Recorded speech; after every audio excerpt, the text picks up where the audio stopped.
à l'ombre du baobab.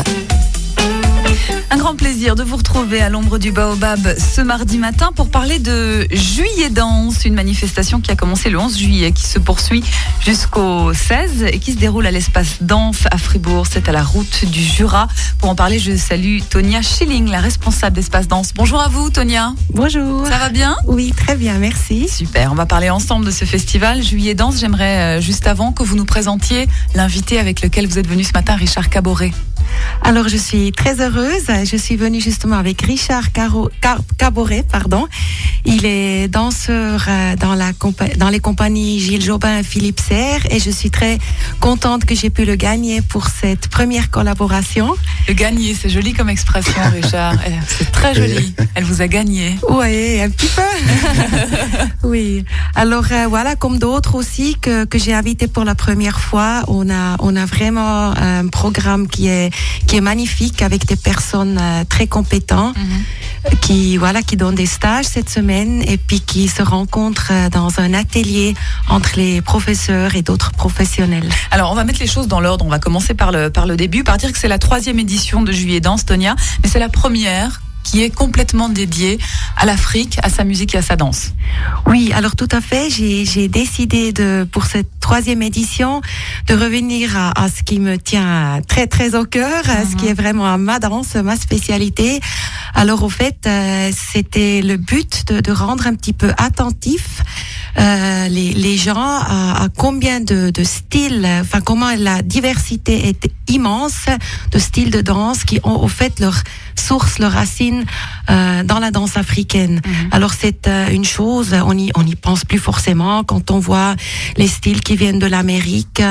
On pense pas forcément à toute l'histoire qu'il y a derrière avec l'esclavage. Quand on pense salsa, on pense pas forcément non plus.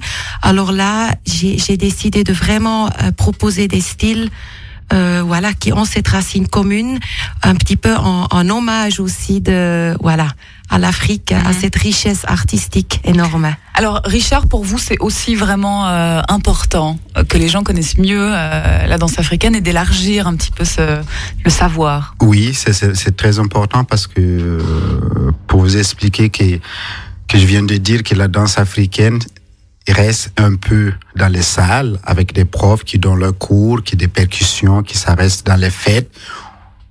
Des petites fêtes, c'est même pas que dans les festivals, c'est un peu fermé, trop carré. Et puis si en dehors de ça, on n'a pas la possibilité de pouvoir présenter la danse africaine. Donc la danse africaine, entre guillemets, ça veut dire que les gens ils pensent que c'est quelque chose juste qui vient de l'Afrique, qui reste entre eux, en communauté, qui font les fêtes, des petites fêtes, des associations qui organisent pour juste faire de l'argent, pour aider des gens en Afrique, ça reste là.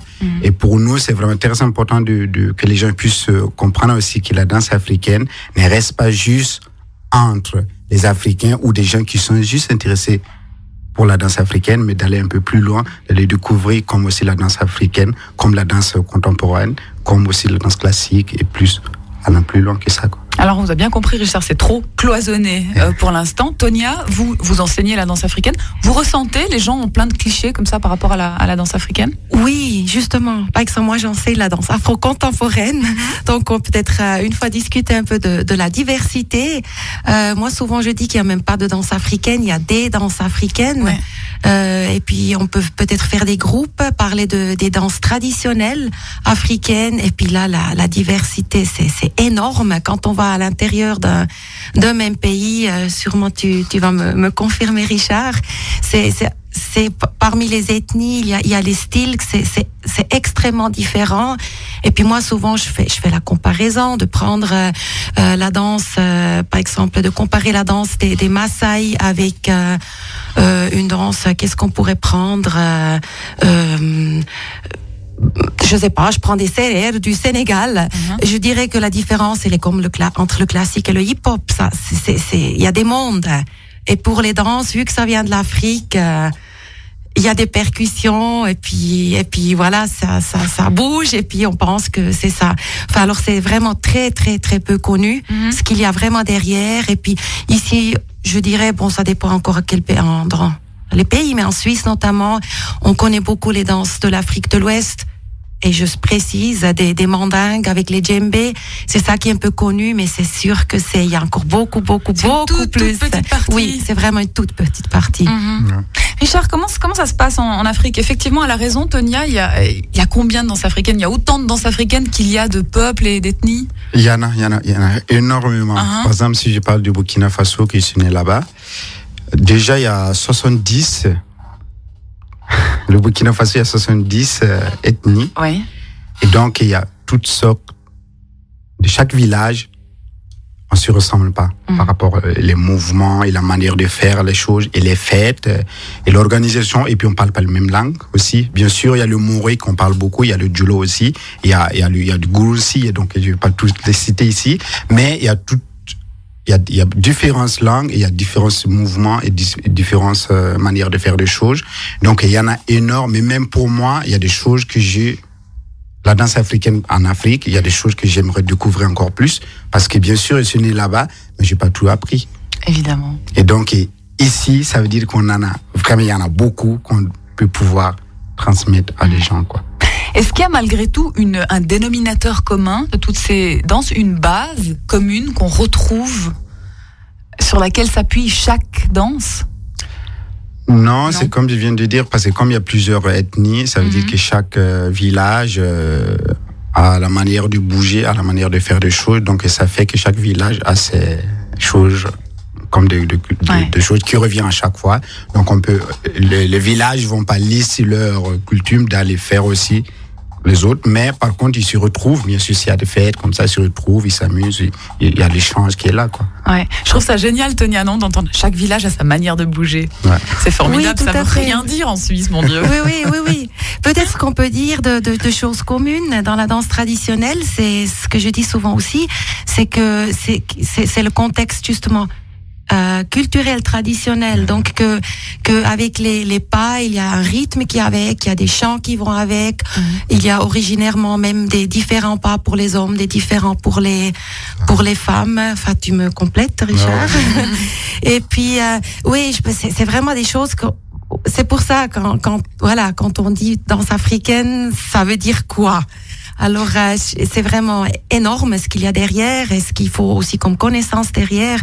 Et puis, quand on pense à tout ça, on dit qu'il y a peu de vraie danse africaine qui est enseignée en plus, parce que justement, beaucoup de gens ne savent pas le tout qui va. Peut-être ça ressemble un peu. Alors après là, moi, on discute aussi parmi les collègues un peu comment on peut commencer à définir les choses. Et je dirais peut-être souvent aussi ce qui se fait, c'est plutôt de l'afro-danse, c'est-à-dire une danse qui s'inspire des mouvements traditionnels, mais qui est sortie du contexte. Ouais. Et puis je trouve c'est juste, hein, donc il faut que ça évolue, il faut que ça. Surtout, est-ce que ça veut dire que c'est plus accessible? Oui, tout à fait. Ici, de faire l'afro-danse que de faire réellement. Mais qui n'est plus justement, ce n'est pas la danse traditionnelle, parce que voilà, les gens ils savent pas forcément de où ça vient, le symbolique, ce que ça veut dire, pour quelle occasion ça a été fait, etc. Et pour moi, je trouve dommage qu'on arrive à ce point de dire qu'on doit vraiment s'adapter pour pouvoir transmettre quelque chose qui ne ressemble plus, alors que ça ne devrait pas être à ce point-là. Normalement, on devrait pouvoir, si on aimerait faire partager la danse africaine et montrer, et ça devrait être la danse africaine, on ne devrait pas aller chercher, sauf si on a envie d'aller chercher plus loin, d'aller puiser plus loin, comme tu viens de le dire, qu'on s'adapte pas pour pouvoir montrer la danse africaine, mais autrement, que je trouve dommage. D'aujourd'hui, moi j'ai fait ça, parce que moi j'enseigne aussi la danse afro-contemporaine. Oui. Pourquoi? Parce que la danse africaine, il y a peu de place, ça veut dire que tu puisses enseigner. Même si tu enseignes, c'est vraiment limité. Ouais. Les gens, ils viennent plus, ils veulent quelque chose de nouveauté, quelque chose qu'ils n'ont jamais vu, un peu. Donc, et ça fait que tu crées, tu cherches d'aller plus loin pour pouvoir plaire aux gens, quoi. Parce que tu restes toujours la danse africaine. Il y en a un nombre de, on est nombreux ici aussi qui donnent aussi, mais qui est limité aussi, qui sait plus, comment dire le mot finir.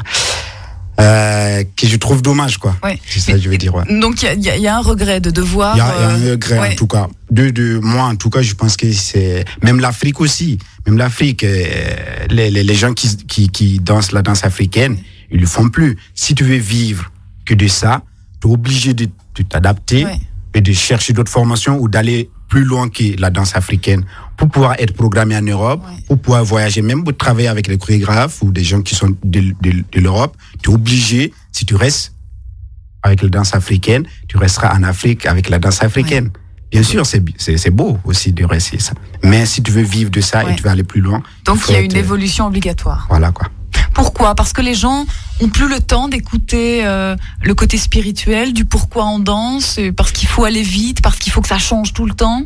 En fait, c'est même plus ça. C'est de pouvoir aller plus loin que ça. Ça veut dire de pouvoir aller en Europe, on va dire ça, ou pouvoir aller plus loin que ça. Ça veut dire que même dans les villages qui font la danse, qu'on doit les inviter, par exemple des fêtes en ville, ça veut dire que si on invite des gens qui viennent de villages différents, chacun, et c'est l'année prochaine, ils vont créer quelque chose de plus pour pouvoir aller plus loin que les autres. Ça veut dire que les costumes, en fait, ils portent plus vraiment des choses africains.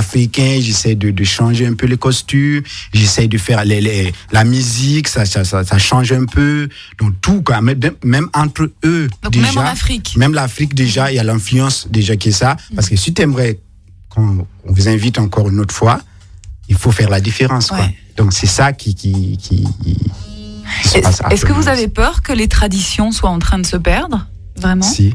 Ouais, on est en train de... Parce que moi, ce que j'ai appris, la danse africaine, c'était déjà influencé, c'était déjà changé. Parce que les gens qui nous enseignent aussi, eux aussi, ils ont évolué. Il y a des choses qui ont été évoluées avant même. Et donc aujourd'hui, moi, ce que j'enseigne aussi, ça a changé aussi. Il y a des choses ce que je donne, c'est pas si je donne la danse africaine, c'est la danse africaine, mais il y a quelque chose de plus que j'ai ajouté qui, si on retourne en Afrique, c'est différent que moi, ce que j'enseigne ici. Comment est-ce qu'on va sauver ces danses alors, Richard ? Pour moi, c'est de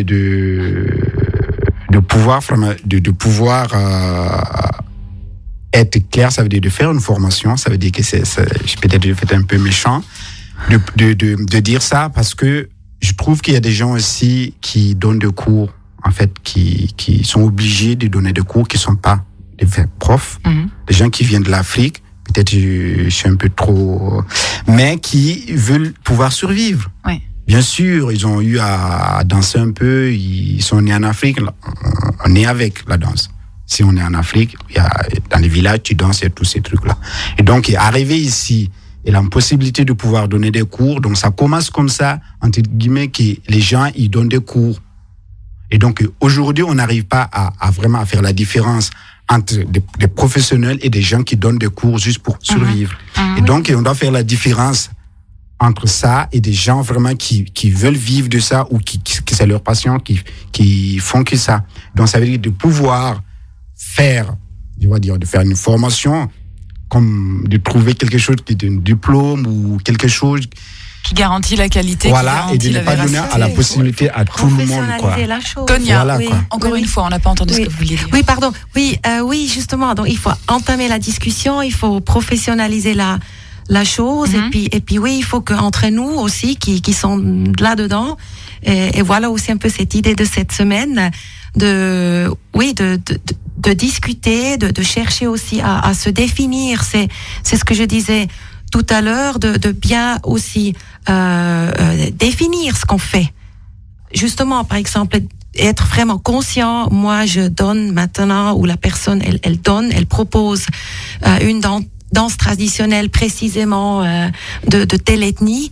Et après, il y a une autre personne qui enseigne ou qui fait des créations dans le style contemporain, afro-contemporain, ou bien justement ce que je disais avant, que pour moi, il y a cette troisième catégorie que j'appelle l'afro-danse.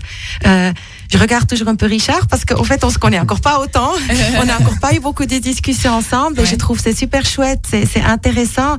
Mais pour moi, il y a justement encore cette catégorie qui a un peu cette liberté, comme j'ai dit, qui est aussi très afro, mais où les gens ils sont plus liés de que le pas il soit maintenant vraiment propre par rapport à cette musique. Et je trouve c'est possible. Ce que je trouve important, c'est que ça soit défini.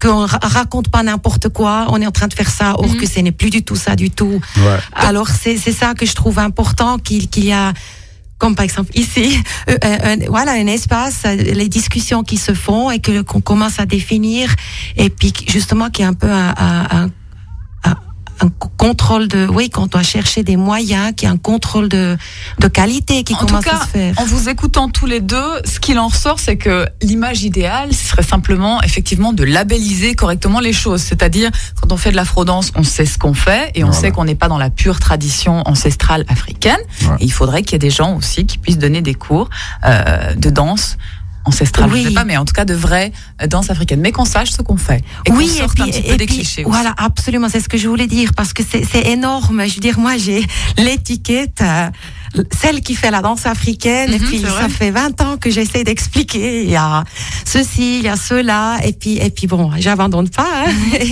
Et je suis très heureuse, cette semaine est de nouveau un pas qui va plus loin,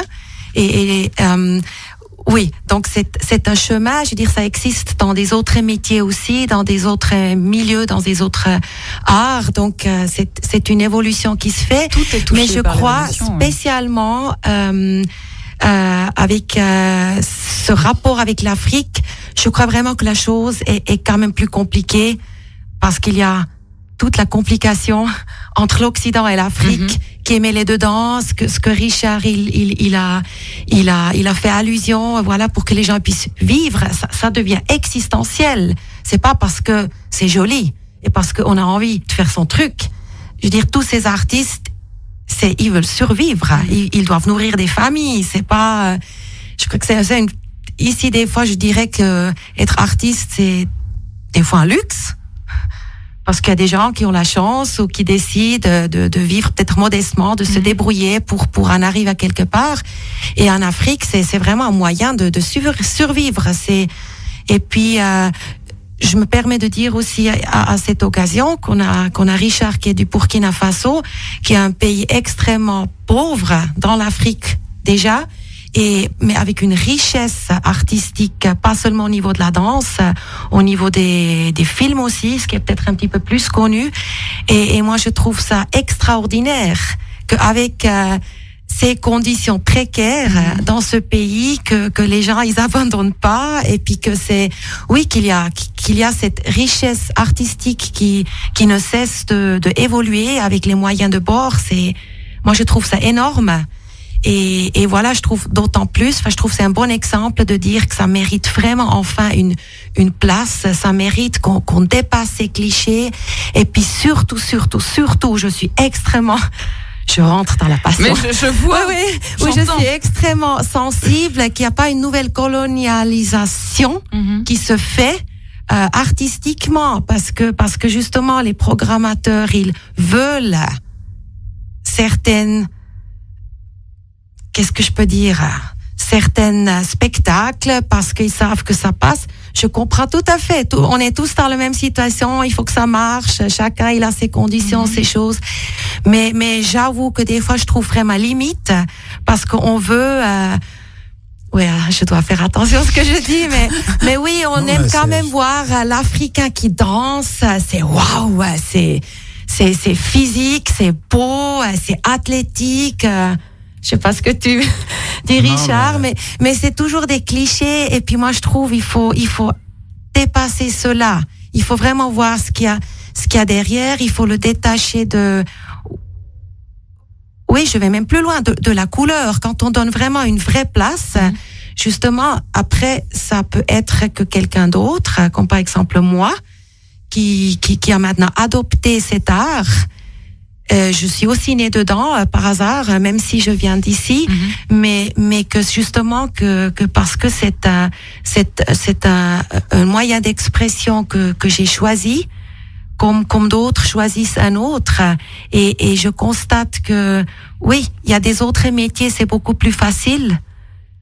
On va pas forcément se poser, je trouve en tout cas aujourd'hui, on n'a plus besoin forcément de venir de New Orleans pour faire du jazz. Ça ça s'est passé maintenant, mais tout ce qui concerne l'afro, il y a vraiment ce cliché.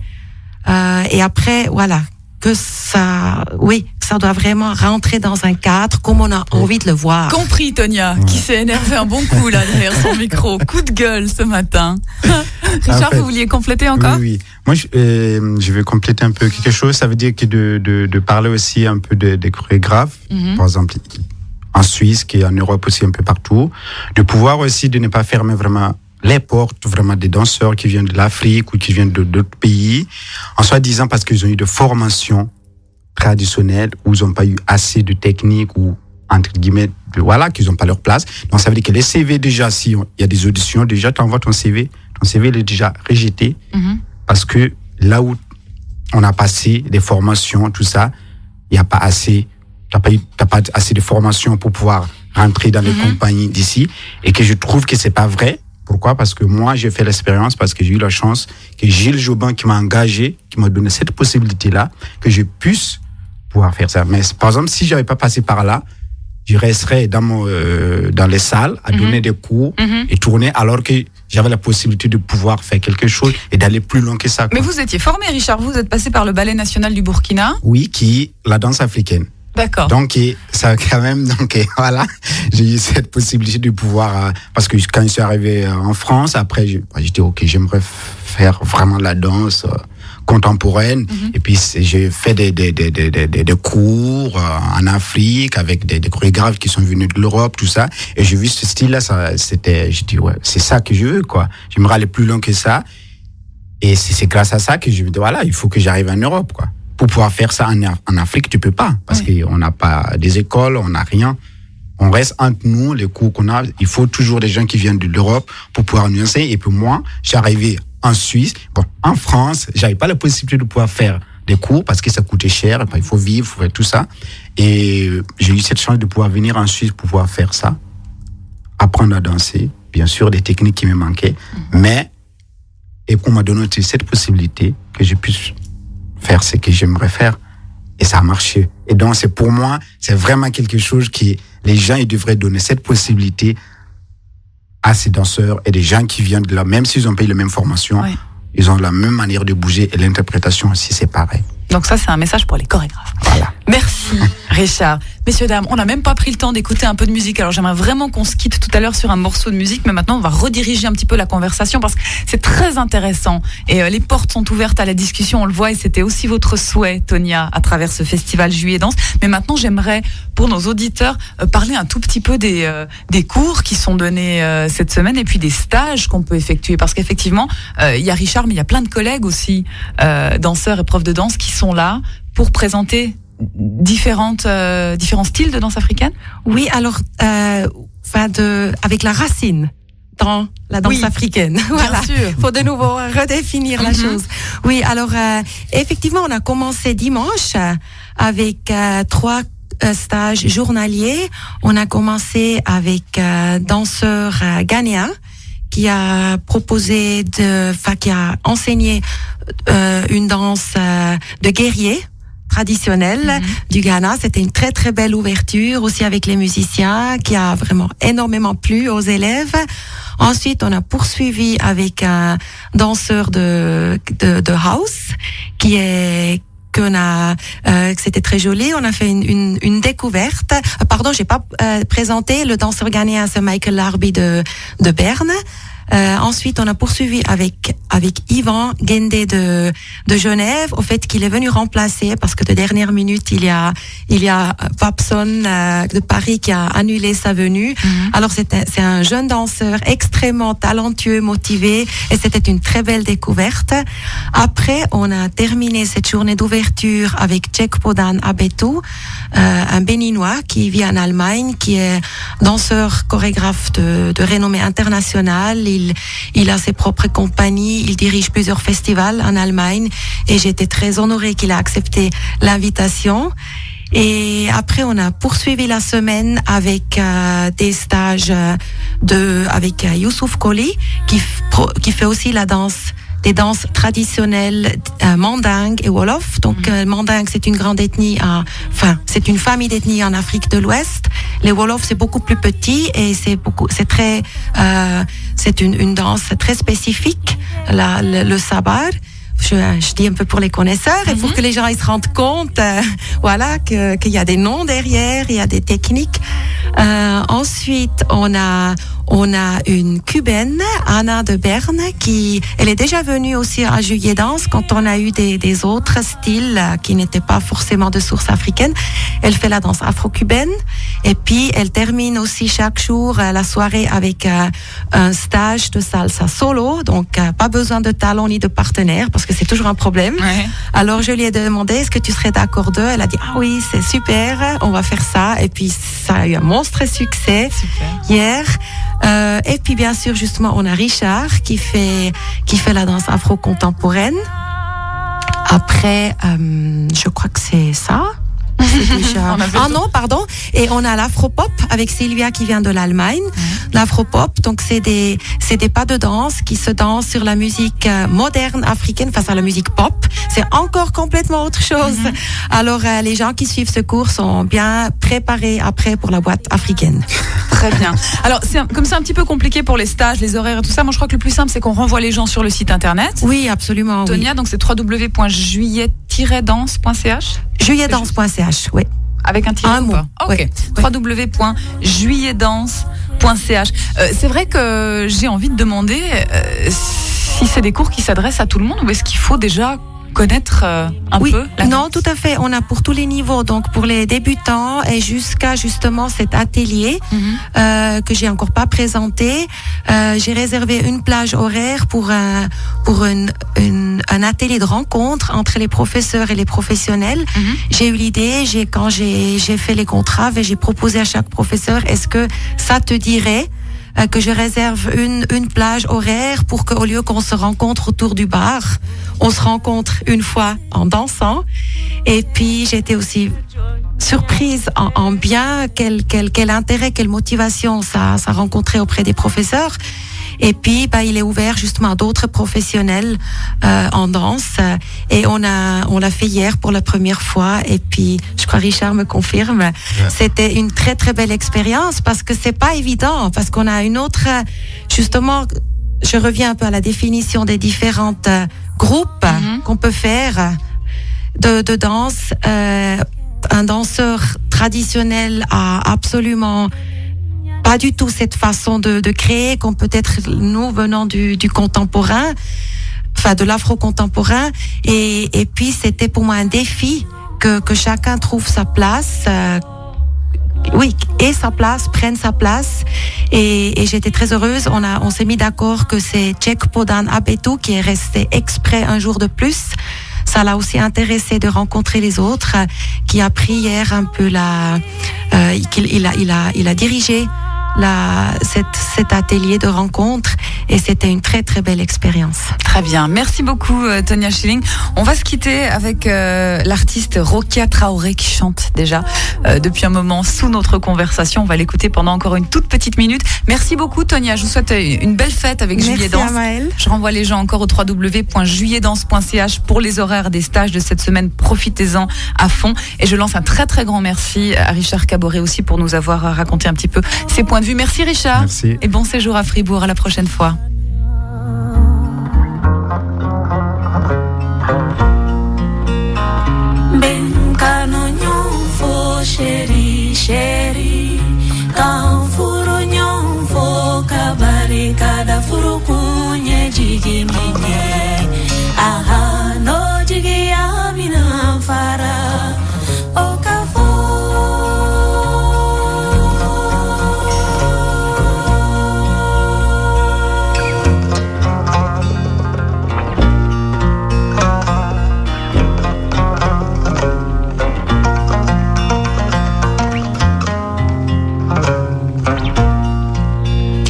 Rokia Traoré sur Radio FR à l'ombre du Baobab. C'est terminé pour aujourd'hui. J'ai le plaisir de vous retrouver demain au même horaire. Pour la suite de cette émission, Mike vous rejoint et vous accompagne jusqu'en début d'après-midi. Et moi, je vous retrouve en direct de la Jazz Parade aux alentours de 17h30. À tout à l'heure.